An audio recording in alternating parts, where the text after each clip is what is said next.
Charles Manson, 36, ordered his followers to go and commit ritual slaughter. Hey everybody, it's Christine and I'm back with Destiny Granadillo. Hi everybody!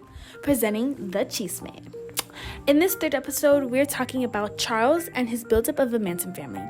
When Charles moved to San Francisco, he was a sole crime maker, but decided to pick up people from broken homes or people that were homeless, and he made them believe that he was God, and that if they followed him, he would reward them. I'm not asking you, I'm telling you. You do exactly what I said.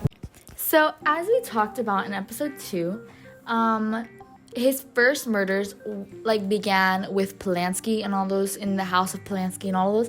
That's where he started with his family. And then over the years, he built up more than 100 followers, and we know that they stayed in this little valley in San Fernando, and that's where he collected all of them, and that's where they stayed, and that's where he gave his pep talks and all of that.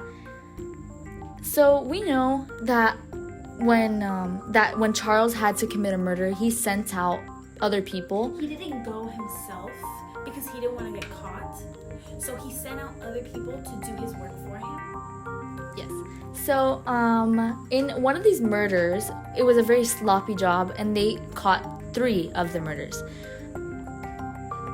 All of these people that they caught, there was 3 of them, and they were taken to court, and in the trial, they were singing. They had no mercy for anything they did. They weren't even scared for being caught, because Charles had them so brainwashed that he was going to fix everything for them. And that he was God, basically. That they weren't going to have anything done to them because Charles was going to fix them. So, we're going to input the clip right now of them singing.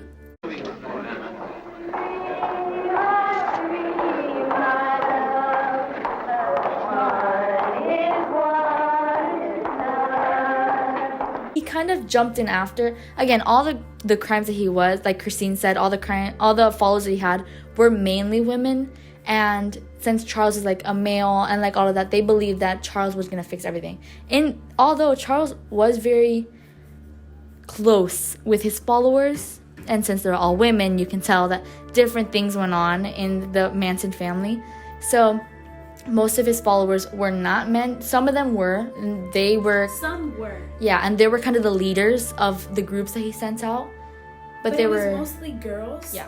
Because they thought that Manson was perfect for them and that he would fix everything. Since they were just like Manson as children, they had broken homes, no one to look up to. So since Charles had no one, he was like, let me fix it for these people. Let me grab all of them and we fix them.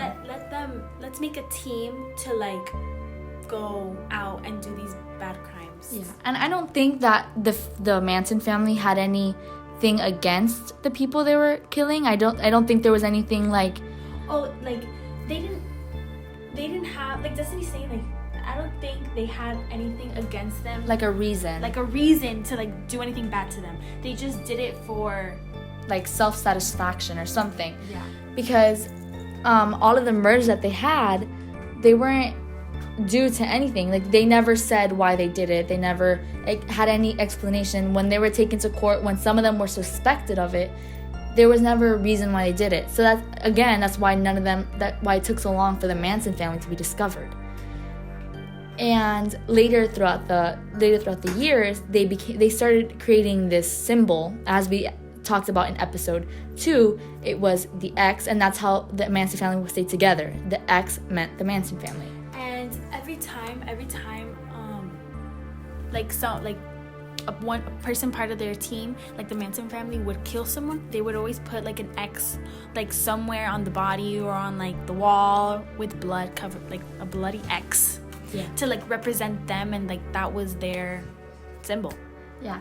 And that's how it's a little bit odd to believe that it took so long to get caught, because people started figuring out, oh, Charles Manson is this huge murderer. He has this huge family with a bunch of followers, and every murder he has an X. How could people not figure out that the X was related to them? And why was it so hard for them to figure it out?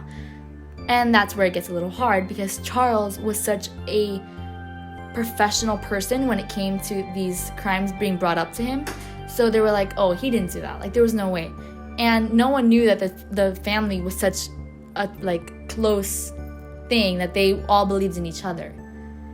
So that is the end of this episode. We'll be back for episode 4 and 5. So thank you for listening, and we'll be back.